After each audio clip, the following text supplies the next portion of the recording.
Fire Radio. Stop beating up your expensive sunglasses on or off the job. Frontline Optics is a sunglasses brand based out of San Diego, designed for first responders. If you're like me, you're constantly breaking and scratching your expensive designer sunglasses at work. Frontline Optics offers a no-questions-asked replacement program to cover your lost or damaged sunglasses. When the time comes to get yours replaced, all you need to do is cover a $12 service fee, and they'll ship a brand new pair to your door. No questions asked. Additionally, a portion of all sales is donated to the First Responders Children's Foundation. Frontline's shades are polarized, and they offer free shipping and returns, so you can try them out risk-free. Check them out at frontlineoptics.com or on Instagram at frontlineoptics. While you're there, use discount code THESIZEUP for 15% off. That's code THESIZEUP, one word, for 15% off. Frontline Optics, sunglasses designed with the front line in mind.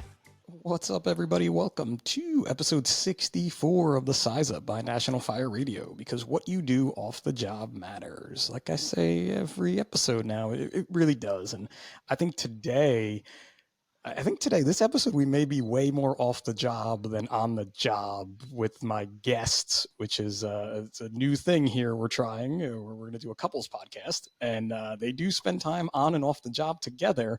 I think the unique thing for this one, though, is they're sharing a screen as well. So we're going to see how this works out in life. But without further ado, because I babbled a lot last week on my own personal tirade in the beginning, or a little tangent about things, I want to introduce Marcus and Stephanie. What's happening, guys? Hey, what's going on? Hi. So you guys are definitely married, right? Yes. Definitely work for the same department? Yes. Definitely. And work a 24/48 schedule with one day off in between, except for your Kelly weeks, right? Correct. Yes. That's crazy, and we're going to definitely get into that, because I just can't figure out. I know how hard it is for my wife and I to coordinate schedules in just general life, but to think about only having that infinite amount of small time, I guess, to be together has got to be a thing. So we're definitely going to get into that life, and we're also going to get into the fact that very recently Marcus won the world's strongest firefighter competition at the Arnold Sports Classic, is it called now? Conference? Yes. Yep. So we're going to talk about their journey in the strongman community and you know, all of those things. But I think we should probably, you know, give a little backstory on each of you. So Marcus, if you want to kind of go first about, you know, how you got into the fire service and maybe the part of strongman that kind of keeps you going. Okay. I started the fire service in the end of 2017. Was hired in to the very last class of Luis Santiago was our chief here. Before that, I was with the Lucas County Sheriff's Office. I was actually a sheriff's deputy, working in the jail third shift, which was absolutely terrible. But getting into the fire service, I've heard.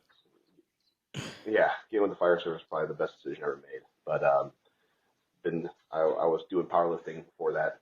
One of the guys I was with the sheriff's office with was a big powerlifter, Jason McNett, and got me into powerlifting. And actually, the way I got into strongman was just kind of messing around in 2017, trying it out. Ended up winning a competition there, and then didn't do any strongman really until the 2022, when the world's strongest firefighter I found out was coming to Columbus for the Arnold Sports Classic, and my crew said, "Hey, you should do this." I didn't even hear about it, so my crew said, "Hey, you should definitely, you know, try out for this." And I ended up trying out for it, like doing the video that you wanted to submit, and ended up getting third that year. So I just kind of like just want my crew, and by accident kind of got into doing the competitions again. But I'd always loved doing the functional strength just for the job itself. Were you always an athlete, like coming up through high school and things, or? Yeah, I was an all-state football player for local high school here, St. John's Jesuit, and then I went on to play football for the University of Cincinnati on a full scholarship. After University of Cincinnati, getting to play pro 1 year in Arena League out in Chicago, which was a blast. Like hockey was awesome. And my body just said, "Hey, you can't take this anymore. You need to stop." So that's when I stopped. It's so amazing to hear that you saying about your body too, because recently I had a firefighter who played in the NFL, he played in the CFL, and he went about, I think, 10 years his career lasted after he went to the Ohio State University. And he said the same exact thing. Like, my body just was done with being able Yeah. to do this. And I knew I wanted to keep playing. I knew I could keep playing, but I didn't want to see what would happen to my body if I stayed. Oh yeah. I mean, especially playing in the Arena League is literally playing on concrete with carpet over top of it. That's what it felt like. Yep.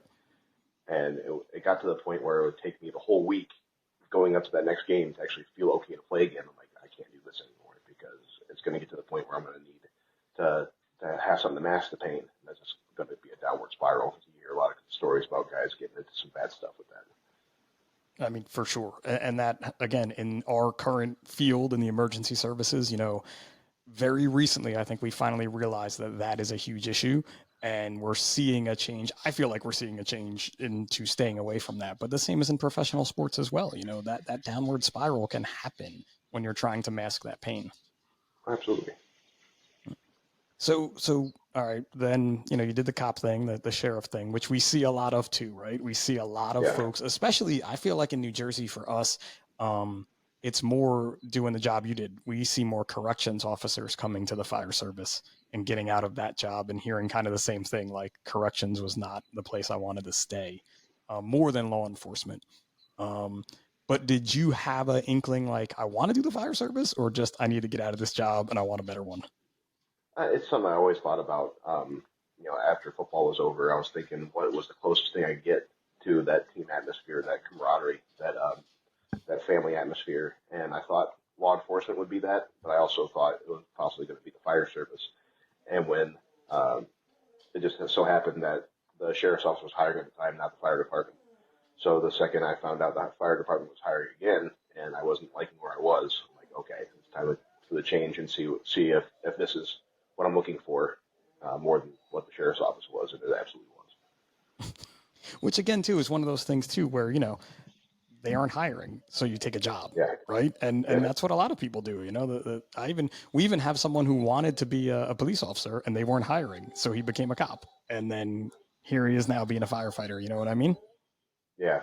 No, and when guys ask me about it, like, what's the difference between when you were a cop and now being a firefighter? Like, I think about it is we're so tight as a crew. Every third day, I go sleep over at my best friend's house, and yet we get to go out and do some cool stuff and put out fire and go tear apart cars and stuff like that. So it's like a big kids club. It's the best way to put it. It is definitely. I mean, I just came off of shift, and yeah, the laughs that I cried yesterday at lunch. I was crying at post dinner. I was crying from laughing so hard, and then again this morning I was crying from laughing so hard. And I'm like, I get to do this every 72 hours. Like, this is Yeah, amazing. it's so much fun. So Stephanie, let's hear your kind of backstory here a little bit to put this all together in perspective. How you ended up where you are in the fire service and things. I I went into the fire service after I saw an article. I lived up in Michigan actually at the time. Um, in the newspaper, the city I lived in at the time, Ferndale, they hired their first full-time female firefighter. And at the time, I didn't know what I wanted to do. I was competing in powerlifting at the time, so I was active, and that kind of struck a spark, I think. And I ended up finding a fire academy at Oakland Community College and going through that. After that, going through my EMT up there, and I started in private ambulance. Um, I was kind of looking around on departments where I lived, but a lot of the nearby ones were just like volunteer and paid on call, and which are great. But I was also kind of thinking, like, I was a single mom and I was trying to get out on my own. I was living with my parents at the time. Then I also wanted like that big city, um, lots of experience, like lots of Yeah. action. So I was considering Detroit at the time.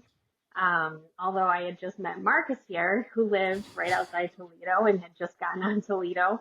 Um, and in that time period when like the first year we started dating, Toledo was hiring, and I applied. I moved down here, got on the job, and here I am. Um, I took a break in competing for many years. I actually all of those years, I guess I would say. I just got back into it. I stayed in the gym, but as far as like powerlifting and strongman, just got back into that in the last year for sure. Sorry, I had to yell at my dog real quick. But so that's awesome to hear too, because I had, again, you just meet people online, you don't really know their backstory, but I'm like figuring you guys met in the department, not that you were like, Oh I'm yeah. already on a department and I'm looking to be a firefighter. So you guys really, you're kind of coming together there. Was like, you told me before we started recording, you were actually at strongman or powerlifting competitions together and didn't know each other, right? Yeah, so 2017, that summer, it was the Detroit Summer Bash powerlifting meet, and we ended up both competing in that, but we just didn't know each other. And then a couple months later, we were at a strongman in Montpelier, Ohio, which is like western, like right on the border of Indiana, called the Battle of the Borders strongman competition. We both competed in that too, and just didn't even know each other. So I guarantee I've seen her lift. I just didn't know who she was. Just didn't know who she was there. But, it's cool to hear that too, and Stephanie, for you, it's still kind of, I don't know. I don't want to say it amazes me, especially with social media now. But when you hear, like, I saw a department hire their first female firefighter, read an article about it, and then looked into this career field, it still boggles my mind that this just isn't something girls, females, even young boys, when you hear, like, I didn't know I could be a firefighter. Yeah, Anybody could be a firefighter. Like, absolutely. what are we doing wrong that we're not making this accessible to folks, as such a good career choice? I agree. It was something that never crossed my mind growing up. It was just like I said, the spark when I saw it and I was being in the gym, I'm like, I could do that. Why couldn't I Could do run into that burning that? building. Why can't I do uh, that? Like, it seems smart.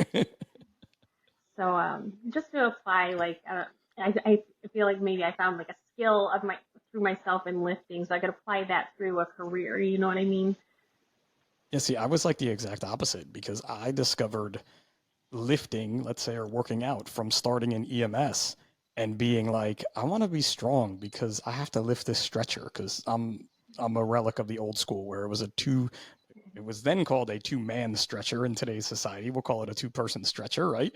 But you Yeah. literally Yeah. had, this 80 to 100-pound stretcher plus your patient, and then you and your partner were going to lift this stretcher into the ambulance, and that's what I did. And I was like, I need to probably be strong to do this. Like almost on the exact opposite, where you're like, shit, I'm strong. I could go do that job, huh? Right, but I think that's a big part of it too, is that knowledge that, like, yes, you do have to be strong to do this job, but you can also become strong, and that you can become stronger while you're in it, right? Both mentally and physically. That's something I saw. My headphones dead. Your headphone died? Oh no. I Well, can I don't know still why it kind of hear would you. because I can still hear you, Stephanie. yeah, he can still hear you. You Oh, just she can't hear probably him. can't hear me though. Can you hear now? No. He died, huh? You might have to go. Fantastic. But what I was gonna say while she's doing this, trying to figure this out, I taught in the academy 2 academies ago, and seeing someone who had really no physical fitness come into it, like a very, very baseline, Sure. and seeing where they progress from the start of it to the end of it, and see them actually getting into the gym and stuff like that because they want to be strong and do this job correctly or to the best of their ability. It's pretty fun to watch. I think that is one of the best parts of having PT or some form of PT and physical fitness in an academy for me is the fact that we're not here to break you down in the academy. I mean, that's definitely part of it, let's say. But the main goal is to build you up and to make you stronger so you can do this job. So like I always said with people going into the academy, look, if on day 1 you can only do 5 push-ups, well, Yeah, by day whenever end is, you better be able to do more than 5 push-ups, and that's a yeah. success, right? We've made you stronger. That's why we're doing this. No, and it was really cool to watch people that were struggling with push-ups, and then by the end of it, racking them out, and then also asking you about diet, asking you about, you know, when we get to how to, the breathing techniques and stuff like that when you're in Sure. SCBA working hard. Like seeing that, like the questions that come up and the how passionate they are from when they're scared to death that first day when you're in their face, trying to give them that discipline, that shock and awe value. And, Sure. like what we do is very high stress. So we're going to put you through high stress here so that when you get into a high stress, you're like, oh, this is nothing because I got yelled at by, instructor Wall for 30 minutes and all in a row. So, I mean, just to see that passion come out in them was almost awe-inspiring to me because it kind of reinvigorates you, because this job you can get comfortable quickly. And to see that from where they're just beginning to where they go at the end of it, where you're like, hey, I'm going to work with this person. I can trust this person when they get out into the line. That's really cool to see. No, it's such a big benefit to that end of, I feel like anyone in any type of department situation, whether you're an instructor or you're not, if you get the ability to go to an academy class during that time, take it, especially if you can go Yeah. more than once, because again, you get to see that evolution kind of happen. If you go in early, we always, in my department, we get to meet all of our recruits before they start the academy. Kind of, they meet all the shifts because there's not a lot of us, and it's kind of easy to do. And you can see the difference. Like I've been fortunate to be a part of most of the academies at some point and see some of those changes, and then have the guys come out on the line. And it's the same as being there for a while, where you see someone on day one, and the next thing you know, they're getting promoted because it's 10 years later. You blink your eye, Yeah. and you see that change, right? It's crazy to me. But with PT, you can almost see it not immediately, but in the academy, you see it kind of rapidly if they're progressing. Or you, as the instructor, have to do something different if they're not progressing. Yes. And it's a lot different than when I first got on to where it is now, where it's a lot more building up, which is something I like to do. I've been a football coach for the last 12 years, and to see the evolution of how we coach kids, and then I can bring that to the academy as well. It's fun to watch. Right? It's just like being a coach. And they don't tell you that. And at least when I went to instructor school, I don't know how it is now, but they definitely did not stress on the coaching level. Like you need to meet someone where they're at and then build them up to where they can be and where you really want them to be. Yeah. Oh, Stephanie, are you back? I'm back. Oh, look at that magic. See the No, magic of, no. Nope, not back. It's all good. This is going to work. And if worse comes to worse, you could just tell Stephanie, we'll have another episode one day with her if that's the case too, but we'll see how it goes. Yeah. Again, folks out there listening who want to have a podcast, these are the things that can happen. Just when you think the best laid plans are there, things don't always work out technology wise, but that's what we're doing too in this evolution of learning things. And I think it's cool with the world's strongest firefighter as a competition too. That's a whole new genre of fitness that I knew nothing about really strongman aside from what I watched on ESPN2, many years ago before I met some of the folks in the community and learned about it. And people are like, yeah, well, you're not the biggest guy, but you can still try to compete and lift heavy things and move them. It's not just necessarily for the biggest of people out there. No, and then that's the cool thing that's evolved from it as well. It started out in Santa Monica when those wildfires happened, and Arnold Schwarzenegger was out there feeding the firefighters and said, "Well, these guys are really strong. I wonder who the strongest in the world is." And that's what it started out at the pier, Santa Monica Pier, and they had it in 2019 was the first year doing it. So they did it in 19 because of COVID. They stopped, didn't do it, and then they started it back up in 2022. He said, "Hey, I'm bringing this to the main stage at the Arnold Expo." And when that happened, there was 16 of us that competed that year, and it ranged from guys that were a guy from Canada, Pierre, was like 155 pounds, 160 pounds, all the way up to Brooks Larkin from, he was East Manatee, down in Florida, weighing, over 300 pounds. But it just showed, pound for pound who the strongest firefighter was that year. And now it's gone into now women are doing it, which is, I think it's awesome because I've seen some strong women on the fire service, especially my wife too. Like, she may be a smaller girl, 120 pounds soaking wet, but she had 400 pounds on her back, walking like it was nothing. So seeing that, women are just as vital in this department as men, especially someone as small as Stephanie. I'm throwing her up in the attic. she's gonna go If up there Stephanie could and hear me, I'm the guy that goes in the attic, so don't worry about it. yeah, I get she's thrown probably in goes the in the attic. attic. I'm only I only weigh a little bit more than you, Stephanie. Let's just say, but But now more weight classes are coming up in it too, to show that now to not just the strongest, because you can be big and strong just by sheer weight. Mass yeah, moves mass. yep. But now we're showing it's the pound for pound strongest firefighter in the world. Well, I think too the other thing with a strongman competition that I learned as I again met a lot of people was it's not just about strength.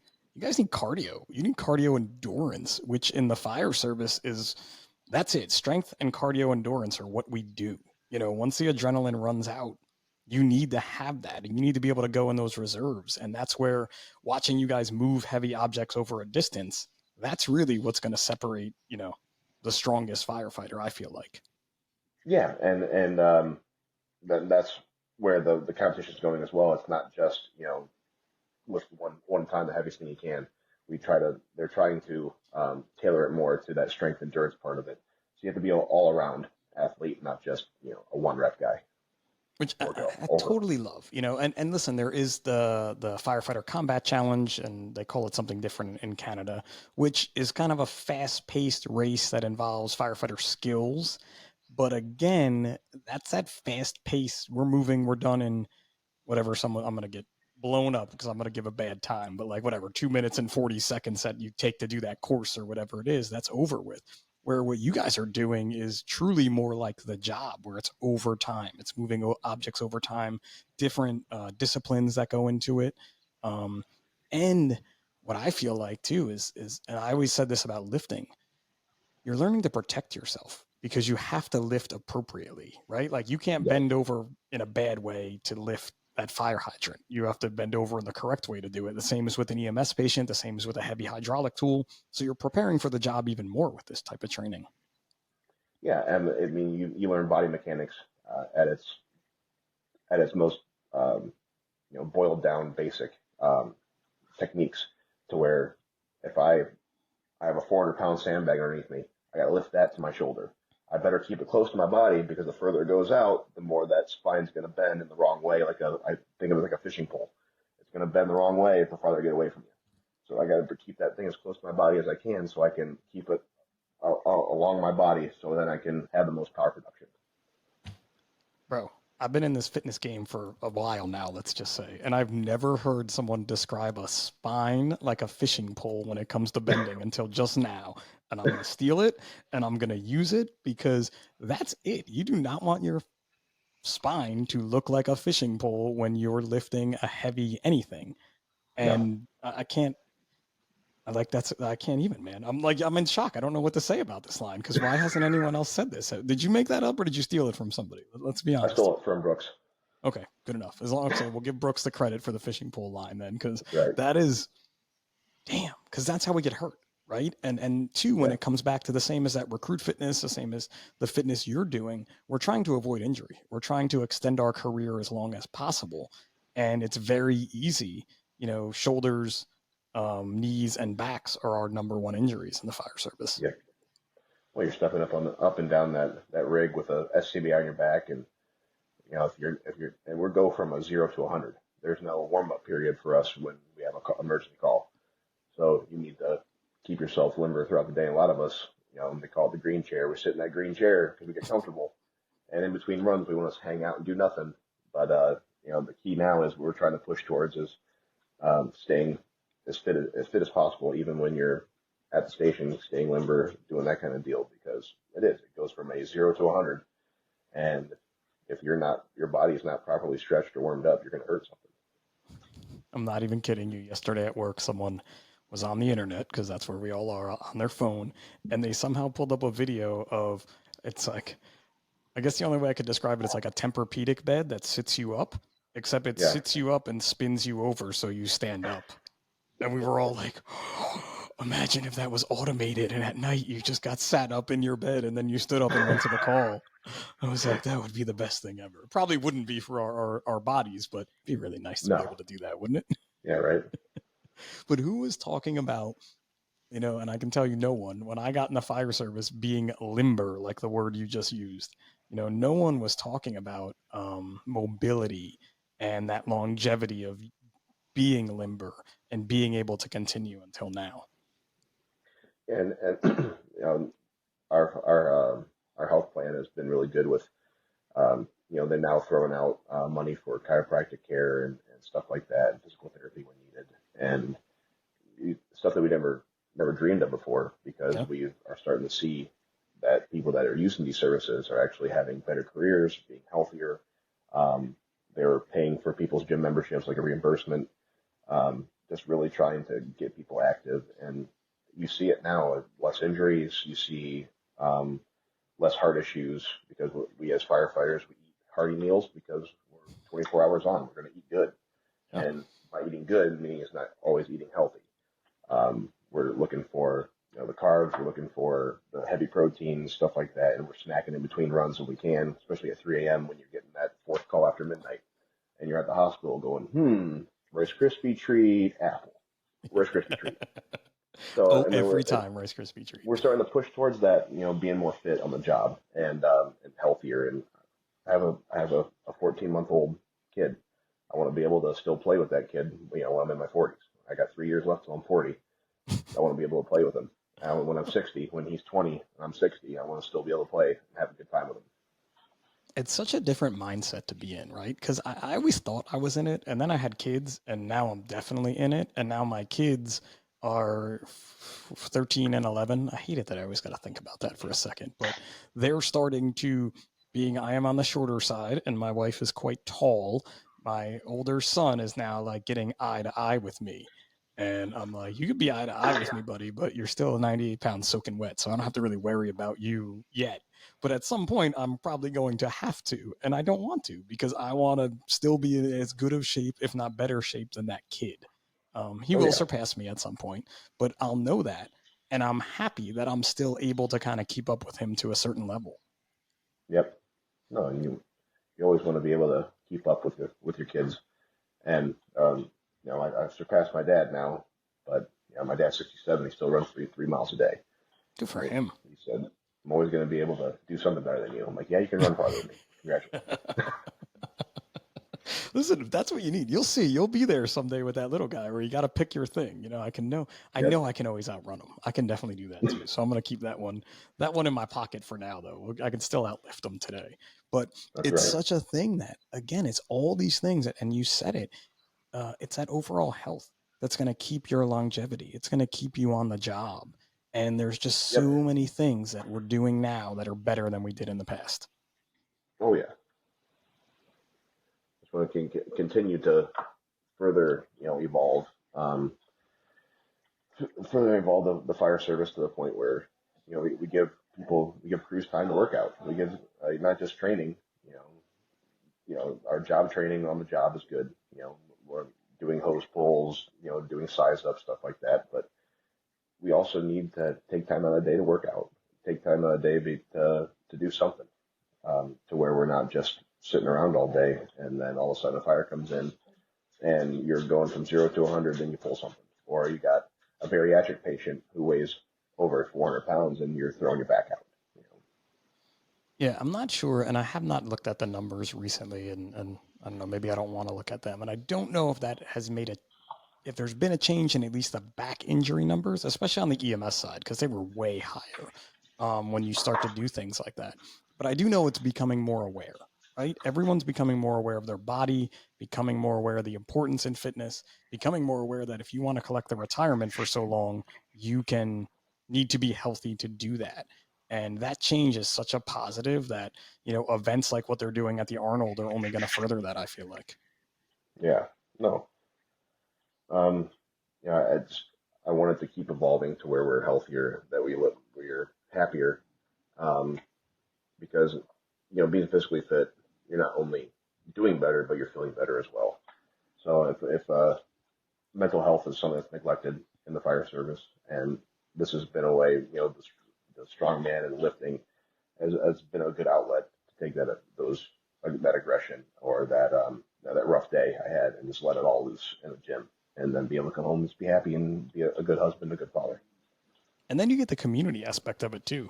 I've watched now I follow a lot of the folks that competed in the World's Strongest Firefighter, thanks to you and thanks to Anna, and just watching all your posts. And I'm like, let me follow this guy, let me follow this girl, let me follow them. And that community within the community is so true for that. It's unreal.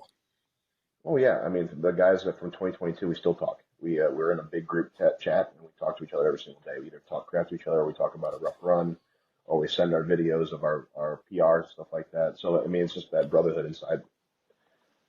Isn't it funny when you meet firefighters like that, but you have something in common with, you have firefighting in common with, then you have something else in common with, but it's still just like a bigger firehouse clubhouse that you're in with them because you're kind of in the same function, right? Yeah, and that actually has made me and Stephanie's marriage so much more tight for the fact that not only do we share the job, that we can talk to each other about the job or the rough runs we've had, but we're also share that we competed together, and we also share that we love to go into the gym together. So that day out we have off, it's not just, hey, I'm going to the gym, you stay here. We're actually in the gym together, working out together, pushing each other. So not only are we, going through our therapy together when it comes to lifting weights, stuff like that, but we're also able to share, those passions. No, definitely having a partner like that, and whether you're both in emergency services or just you're married, whatever it is, though. But that physical fitness thing together is so important. And my wife and I, we work out together, we ride bikes together. But I just said, and I put out a clip the other day, we are not going on a 3-day bike ride for the 9/11 Promise Ride together because I know we can't do that. Our marriage will not. It Our marriage happens, is makes the heart grow fonder. yeah, sure. That's a good way to put it. And 3 days together riding bikes and in a car is not going to make anything better for us. But it's Yeah. that knowledge, right? We wouldn't know that if we didn't spend so much time together. Yep. And I just know the road is not for us when it comes to riding a bike that far, that long. But we have that common bond, right?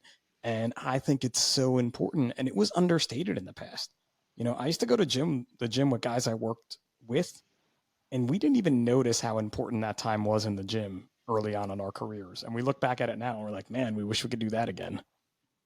Yeah, absolutely. Well, because you're not just staying with each other for those 24 hours or whatever, but then you're starting to build that family time on the off the job too. So you're just making your crew tighter.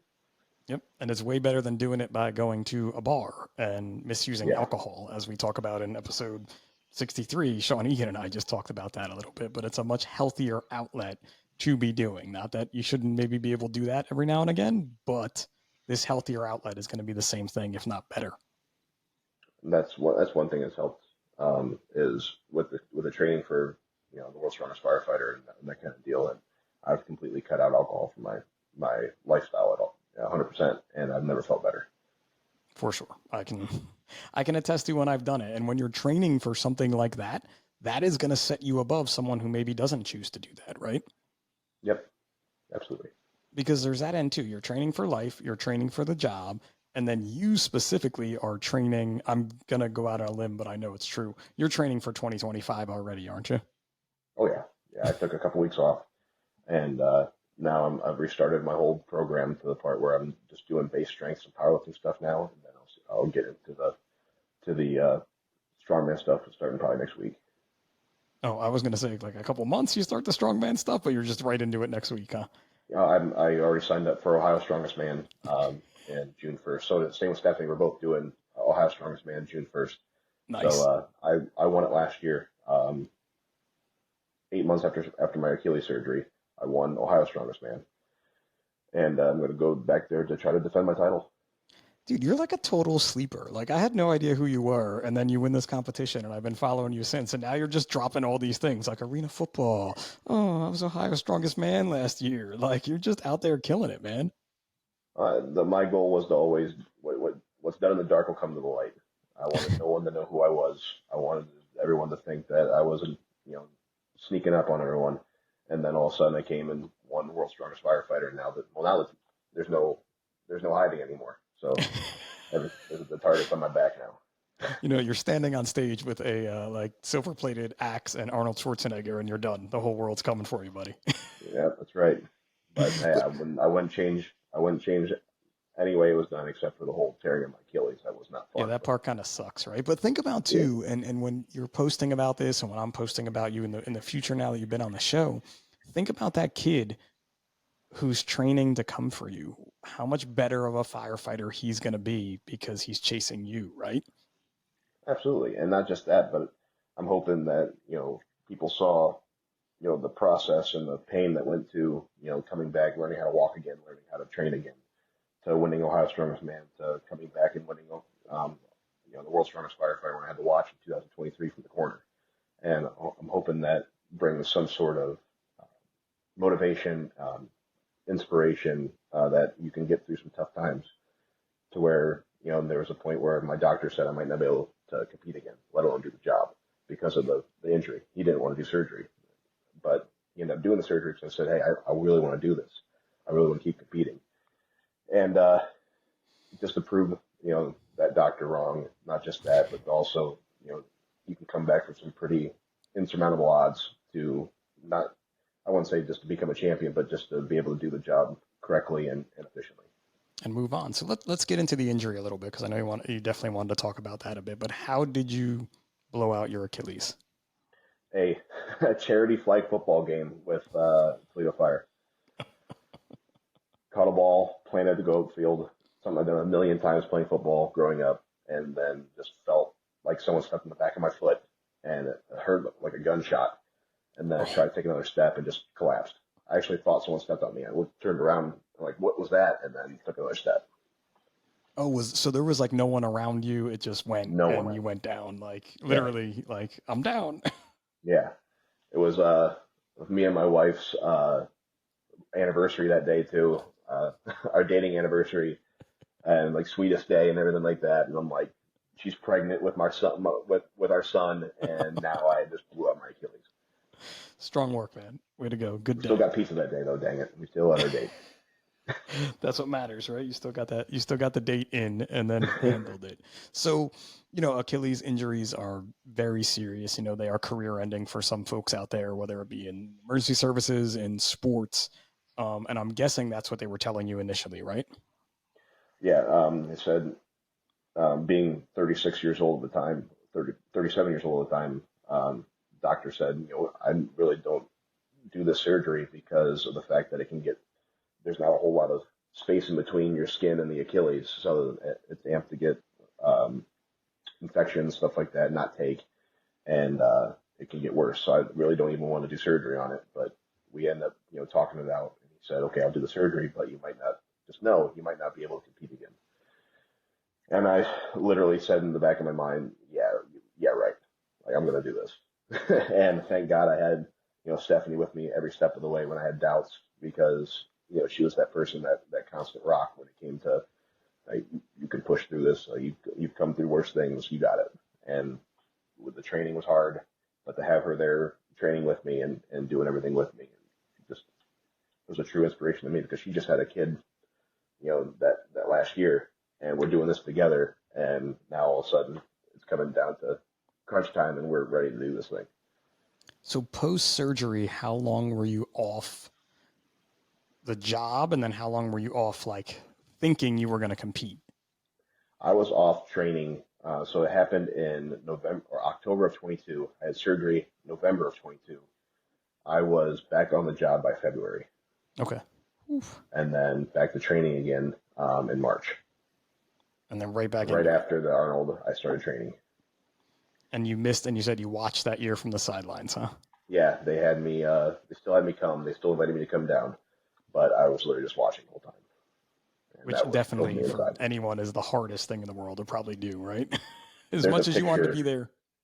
Yeah, I have a picture on my Instagram of the guy by the name of Lance of Zero Dark 30 Media. He took a picture of me watching. You could just see the pain in my eyes watching.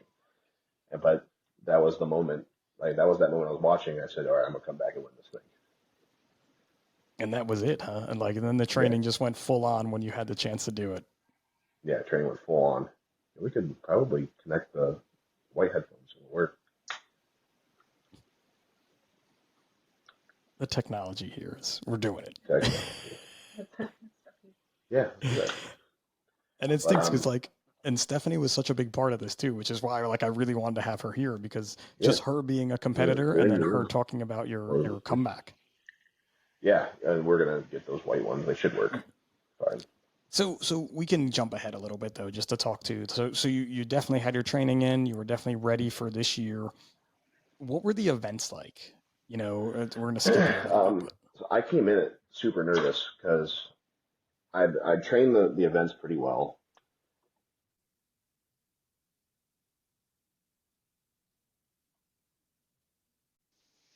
You got us? yep, there we go. Cool. Now we're Yep, in. perfect. This is the Now we're back funniest home, picture ever, by the way, too. right? Sharing, so cute. It's such But a no, great couple. You I guys do got everything together. right everything. But no, I was super nervous day one, like because I was having some really bad pain in my arm from just tendonitis, really bad. We both had it really bad. It was weird. It was like the right arm as well, both of us. It was Oh my kind of God, kind you of do it creepy. all together, you two. This is sickening. Learning the shoulder presses was so hard. Yes, but I came in and all of a sudden, like I was very first day one sandbag over bar. It was a 16-foot bar for me, and I only had bags up to 50 pounds, and the heaviest bag was 55. In training, I was hardly getting the 50-pound bag. So it was 35, 40, 45, 50, 55. In the competition, I got all the way to the 55. I just couldn't get the 55. So I was already like, hey, this is going pretty well.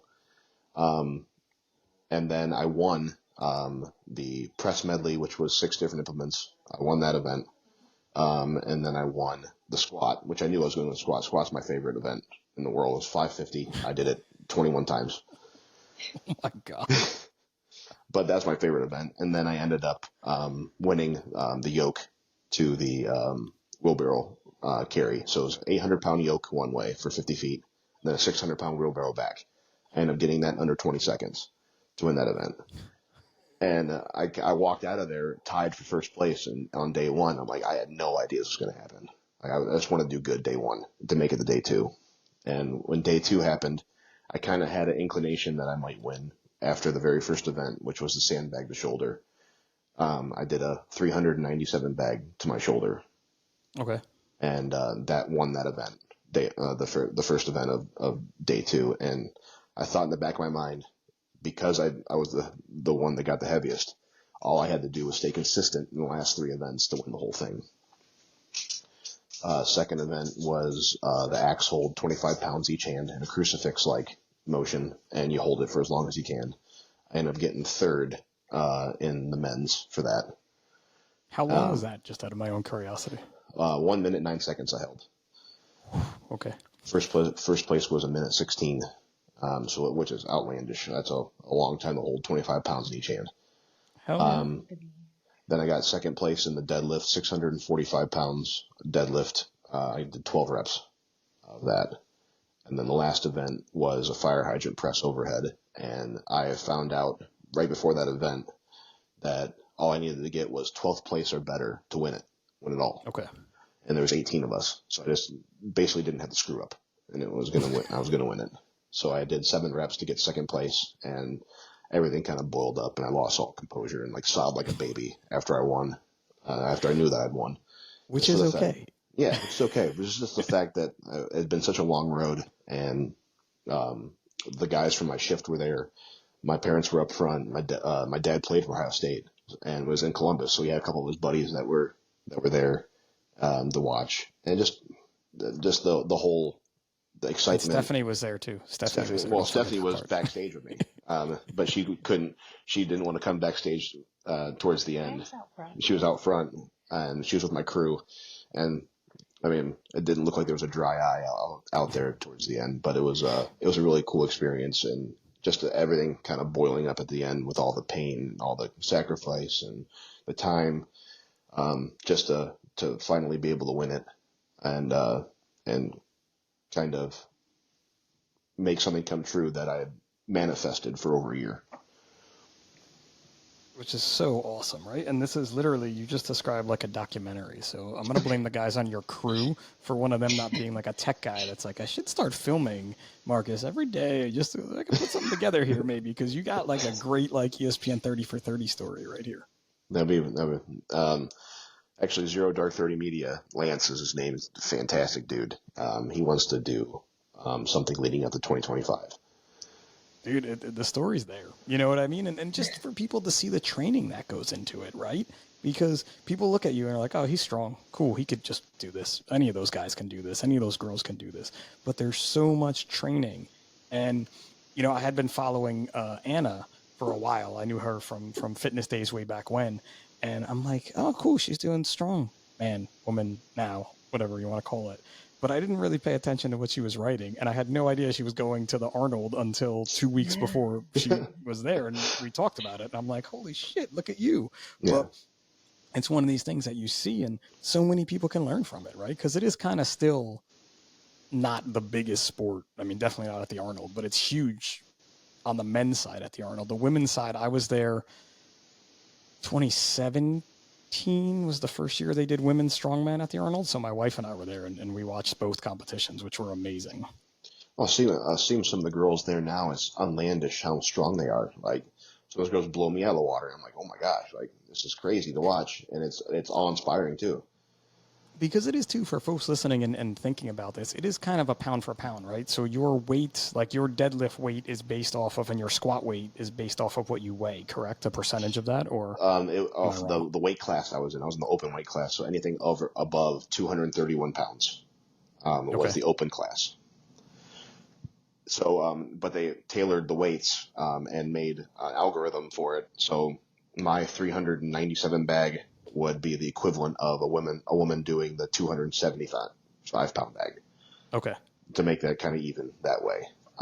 So I thought that was actually a really, really cool way to do it. So it wasn't just, the heavy guys winning everything. Yeah, which is, again, in the fire service, we all, it doesn't matter what you weigh. You're still carrying weight on your back. You still have to do the same thing. So coming up with some type of a way to quantify that, I guess, or qualify it is only going to make it better, right? Yeah, oh, absolutely. And, the bigger you get, obviously, the more cardio you're going to need to have for the fact that you're moving a ton of weight, not just the weight that you're lifting, but yourself as well. In 2022, I weighed like 200 or almost 300 pounds. And then this competition, I weighed in at like 284, which was one of the lightest I've been in a long time. And I felt so much better and stronger because of it.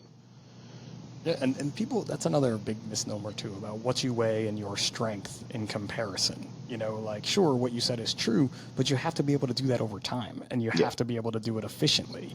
And that's a huge part of it as well. Mm-hmm. Yeah, just to be able to pick up that 800 pounds, just alone getting off the ground is going to be hard. But now I have to walk with it for 50 feet. I mean, that's a big toll on your knees, on your lower back, on your upper back. So to be able to do that over time and multiple times, because in my training I had my coach Ben Pauly out of Rochester, Michigan, who is a mad scientist with some of the stuff they had me doing. I was doing that for 5 or 6 times down and backs with 800 pounds in my back, just to make sure that when I got to competition time it felt like nothing. And it's so hard too for, like, I know you guys say you go to the gym to have a home gym because you need to have 800 pounds to lift, and it's not easy to store 800 pounds or buy 800 pounds to have in your house. Yeah, just the sandbags alone. I mean, you got to get 400 pounds of sand. That's already expensive. Now you got to buy the bag, which is also expensive. So I was very blessed to have a local gym around here by Alpha and Omega, it's called, and Eric Westhoven's the owner, and he literally put up hundreds of dollars and thousands of dollars just to buy equipment for me. No one uses it. No one else uses it in there except for me and Stephanie. So, I mean, it was really cool of him to be that kind of sponsor. Yes, the weight. Implements. The weight yes, end but of the weight. it, yes. Yeah. The weights and the implements. But hey, listen too, I'm a sandbag guy. 50 pounds of sand only costs you about $5 at Home Depot. So it's definitely cheaper than going the traditional weight route. I'm just going to throw that out there, my little plug for all the sandbag folks. I love sandbags. That's the most functional implement you can have, especially for firefighting, because it is a dead weight from the ground to your chest or to your shoulder to even overhead. And it is constantly moving and unstable, just like anything else you have to lift. And I'll go on my sandbag soapbox. You also have to grip it. Yes. And I never realized how weak my grip strength was until I started working out with sandbags and having to hold that stupid bag. Like, whether there's handles or not, like, it still frustrates me today when I work out with them. And other lifts have gone up because of doing sandbag. My deadlift has gone up. My squat has gone up because my core is more stable now. Because every time you're stabilizing, like we talked about, Stephanie, you missed this whole conversation, and I feel really bad about I was that on listening my to end. him at least. His end you did. But so for you, because we're getting close to the one magic hour, and we could definitely jump on another episode too down the road here. But for you, you took some time off because I know you had a baby, which is how that goes. Then you decided to get back into it right around the time I'm guessing he blew out his Achilles, right? I mean, I was pregnant at the time he blew out his Achilles. I would like to say it was probably after I had the baby, right? So, it was, I don't know, it was something, he was already, I think we were still in the mindset, even though he was like still in recovery, we were still in the mindset that he was going to go.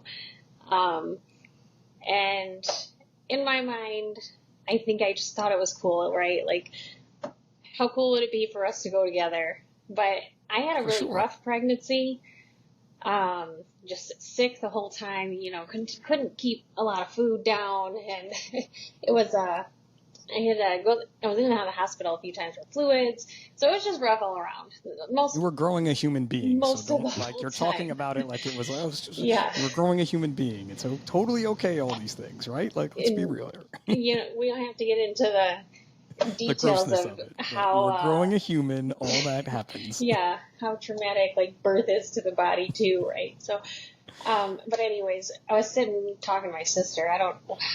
Maybe March, so this was like a month and a half after we had him, and I feel like he had just gotten cleared and started getting back in the gym too. And I'm thinking, how cool would it be? But I also did not feel like that was going to be possible either. So it went through, I just kept training. I just kept going to the gym. I started out a lot at home.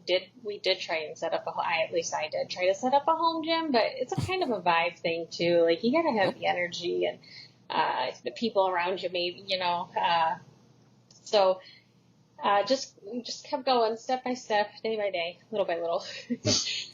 Eventually, it got a little more serious, and I think November came around when, I don't know, registration was either opening or closing, maybe, I don't know. It's close to closing. And he said, "Babe, you gonna do this or what?" I said, "Okay, sure, whatever." Because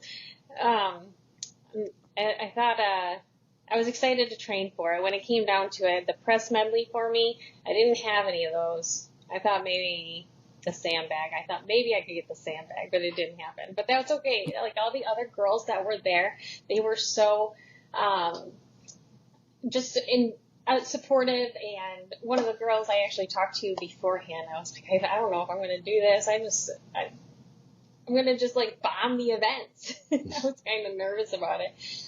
She said something to me, and then she actually posted something that I saw that kind of made me think. I'm like, no, we'll just do it. And they were all super supportive while we were there. The girls were super fun. I was so glad to have met all of them. It's crazy meeting them. Like there's from Miami, there's Maryland, there's Canada, all over. It was so cool. And you get that camaraderie too. And like, look, we say it in the fire service. It's a boys' club. It's like going to my boys' club. My wife has said that. You go to your clubhouse with all your little friends and you guys go. And it's the same for you. But now you get more women, that are around the country that you don't have in your department. I would imagine, knowing the numbers of most places, there are a few of you probably. And now you get around all these women and you're like, these are my people. This is exactly what I need, right? That is the feeling for sure. It's so cool. It's one of those things too with getting out there, with like going to FDIC in a few weeks in Indianapolis and meeting all these folks out there. You're with your people and you find your group of people, and watching all the videos from the Arnold of the guys and the girls and knowing some of them, and talking to them about that vibe. It's definitely something that is next level, I'm sure. Yeah. And it keeps you wanting to compete, right? So next year you're back in with the press medley that you'll have. Yes, no pressure. I feel like that is one of the things about competition. Like once you do one, you're kind of like, now I know what I want to work on, and you're instantly back in the gym working on it. And then on top of that, he wants to go back next year. I feel like he's kind of expected to. So we do have the one in June planned, and then I have another one I don't know. Are you doing it? Probably not. I have another one that I'm trying to do in the fall, up in Traverse City, and there's a couple girls from work that might do it with me too, from our department. So I was going to try and like keep up with those two, and then hopefully we'll see everyone back at the Arnold next year. Well, it definitely makes it good that, it is kind of in your backyard, right? That is kind of a bonus that you're at least in the same state as the competition is. So that keeps Absolutely. you... It makes things light. Yeah, for sure. Because that's another huge part is just getting there, all the training that goes in, getting the time off of work, spending your time there.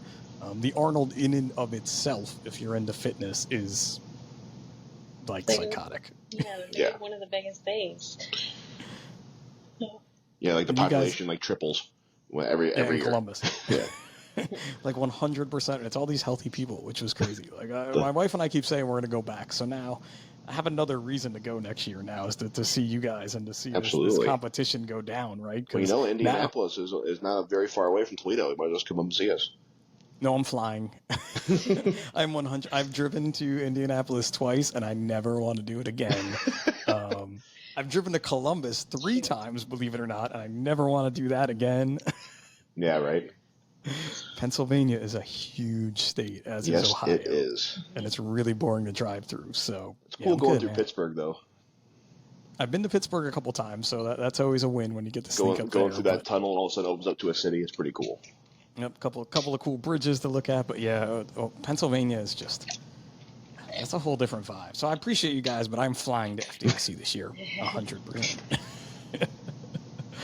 We actually, I could get into that a different one. But listen, again, I don't want to keep you guys forever. We try to keep these to about an hour, and my last one went way over, and I'm sure I'm going to hear about it. But we're going to have to do like the Love and Marriage podcast coming up soon with you guys, because I really see this connection here that we can get way more into. And I know you're going to have great pearls of wisdom for the folks out there that live together, work together, train together, have another human in their life, like all the things we kind of left out due to the timing of today and the technical difficulties.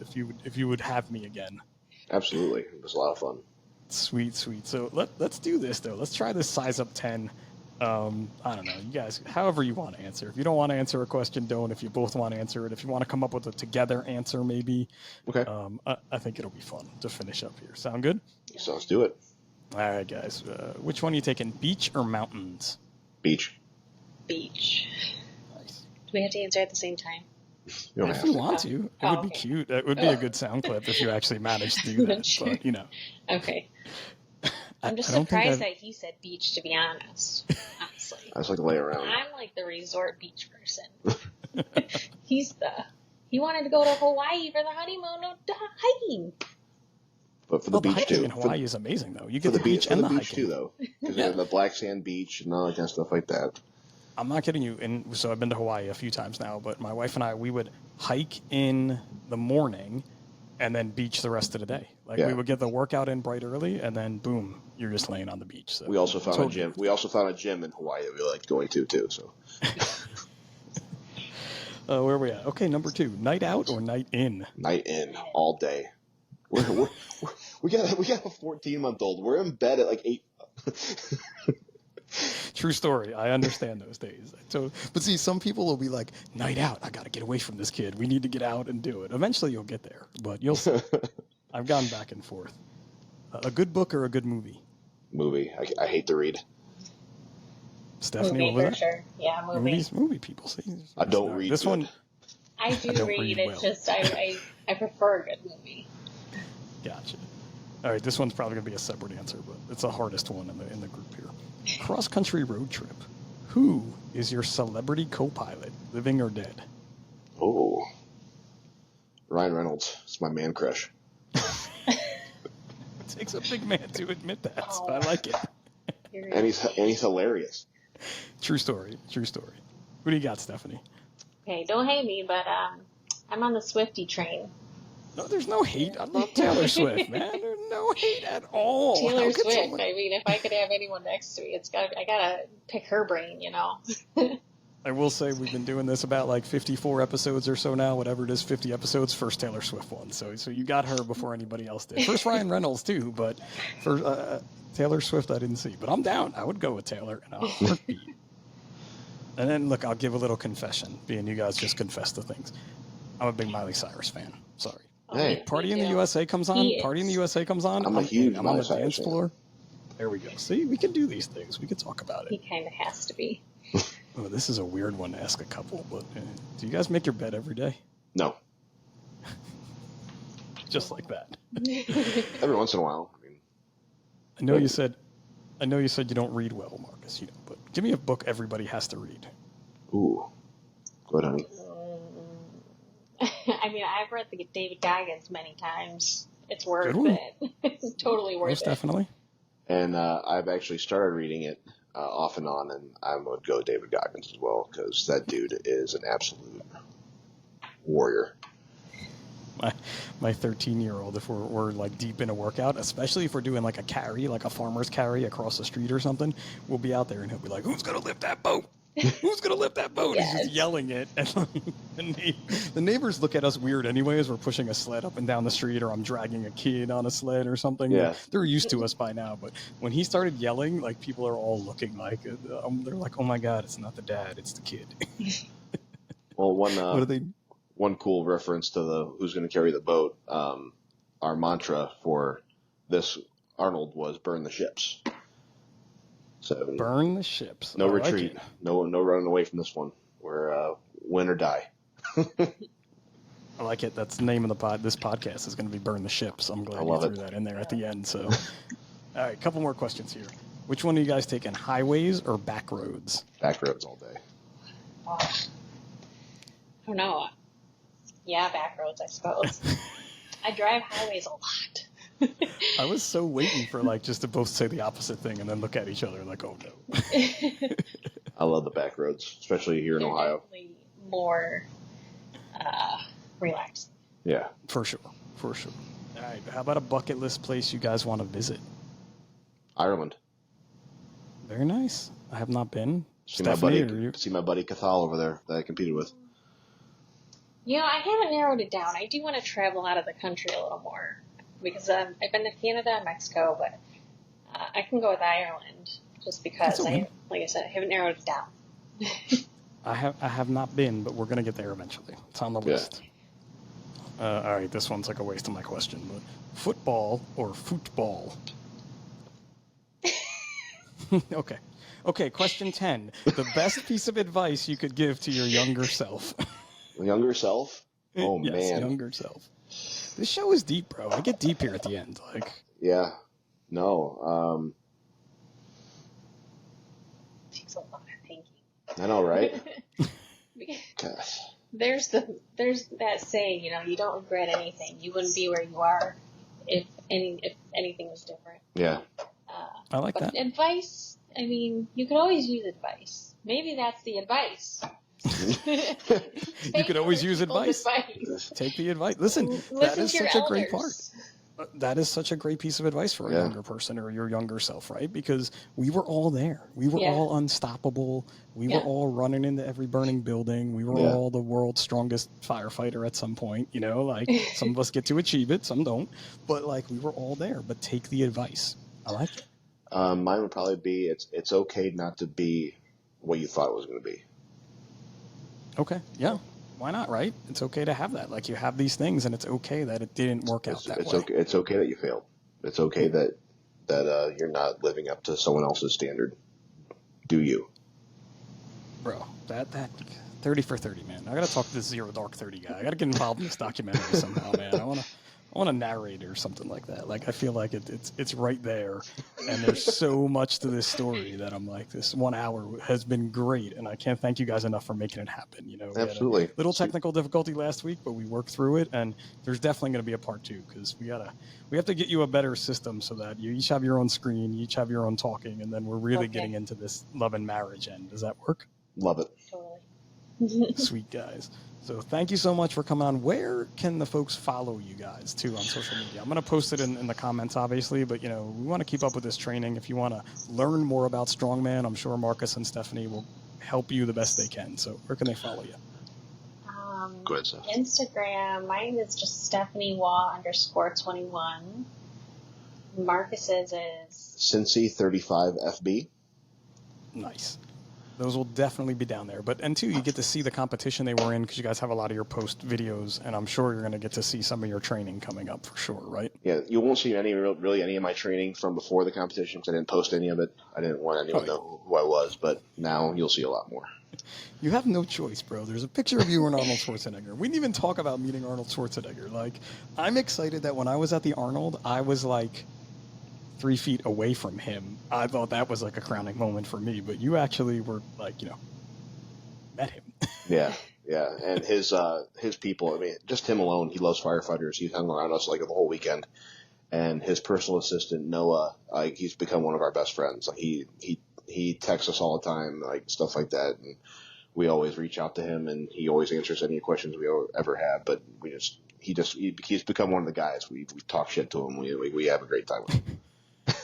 Cool. So if Noah wants to come on the podcast or knows someone he works for that wants to talk about his love for firefighters, there's this little short guy in New Jersey with a mohawk that would love to have those folks on his podcast. There's always a chance. Worst they can say is no, right? This is true. And anybody that knows them. But it's cool to hear that, Arnold was hanging out with you guys. Like it wasn't just for the picture moment or the microphone moment. He was in the back learning from you guys and just being cool, right? Absolutely. He did it back in 2022. He had breakfast with us. Like in 2023, once again, he was always hanging out. And then even 2024, he was talking to everybody and he always wants to make sure that he has that picture moment with us too, just to the fact that how much he loves the firefighter service. So it was awesome to see. Yeah, I'm like halfway through his audiobook, and it's great. Listening to him read his own words is just... Yeah, but you always have those internet trolls like the IAFF. Some guys like, oh, he hated firefighters. Don't forget what he did to us in the past. I'm like, shut up, dude. Like, no, when he was the governor, he didn't. Again, yeah, okay, sure, buddy. Yeah, well, he just gave us the biggest platform in the world to show how strong firefighters can be. Yeah, and I'm sure he doesn't hate firefighters. That when he was the governor, there were a lot of things he couldn't do to help firefighters. Even if he wanted to, it didn't mean he could just do them because. Yeah. There's way more involved than just one person. I hate those internet trolls. Whatever. Screw those trolls. All right. So listen, guys, we're going to definitely do a part 2 at some point. We'll get down to it, man. But it was great meeting you guys, and I really appreciate you coming on today. Thanks, Pip. Appreciate you. No worries. And as always, man, thanks to our sponsors, and thanks to everybody for listening. For the Size Up by National Fire Radio, this is Pip. And remember, what you do off the job does matter.